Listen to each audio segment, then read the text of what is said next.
What's going on, y'all? A 360 here with another edition of the release roundup for the week. And starting off, we got the big one, we got the big dog, we got Microsoft's brand new exclusive, Senua Saga Hellblade 2. According to the Steam page, the sequel to the award-winning Hellblade Senua Sacrifice. Senua returns in a brutal journey of survival through the myth and torment of Viking Iceland. Intent on saving those who have fallen victim to the horrors of tyranny, Senua faces a battle of overcoming the darkness within and without. This game was initially announced and revealed during the 2020 Game Awards, I believe.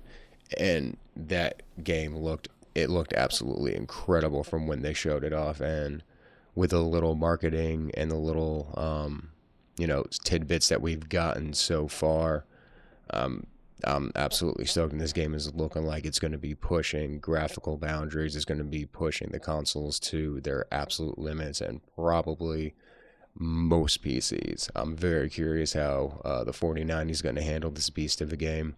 But Hellblade 1 was one of my favorite games, man, especially of that generation. That game, if you have not played it, go pick it up. You can get it dirt cheap. Any platform of choice that you want it on, you can probably find it and experience one of the best games that's been made in the last decade. One of the most intriguing and interesting uses of binaural audio, and probably the best implementation of it. The game's just an absolute fucking banger. But next up, we've got XDEFIENT, which is Ubisoft's new free-to-play shooter. Think Call of Duty meets Overwatch 2. You have various factions and various builds from various Ubisoft franchises, such as Far Cry, Watch Dogs 2, Ghost Recon, Splinter Cell, and The Division. Going to be working with your team to complete objectives in a first-person shooter style. The game's looking really, really fun.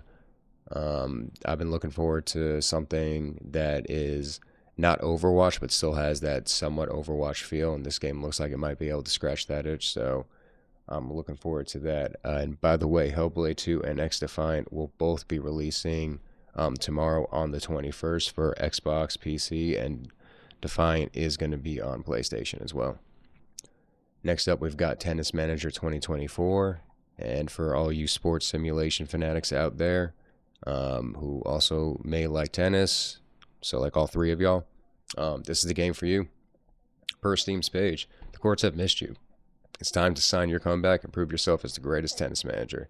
Tennis Manager 2024 is back and better than ever. Get ready to strategize, train your new Wonder Kids, and conquer the courts of the most immersive tennis experience yet. That's really all we got for that. It looks like it's going to have a shit ton of stats that you can play around with. A lot of character development, a lot of sports stuff, man. Go sports ball.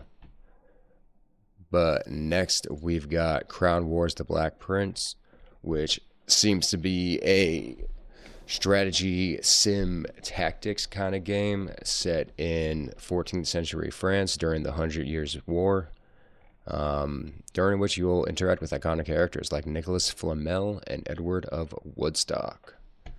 Not 70s Woodstock, but 14th century France Woodstock, so I imagine it's not nearly as fun. But you will prevent the order from expanding its influence and restore your reputation. You will rebuild your domain by upgrading up to 7 buildings and restore your estate to its former glory, forge new weapons, concoct new potions, and create new items to use in battle. Tactical combat, you will build a squad of 6 soldiers of different classes, and you can train up to 50 different companions to unlock new skills. It looks like an interesting game. Not really up my alley, but for all of those of you who have been looking for a tactics-based game, this might be able to help you.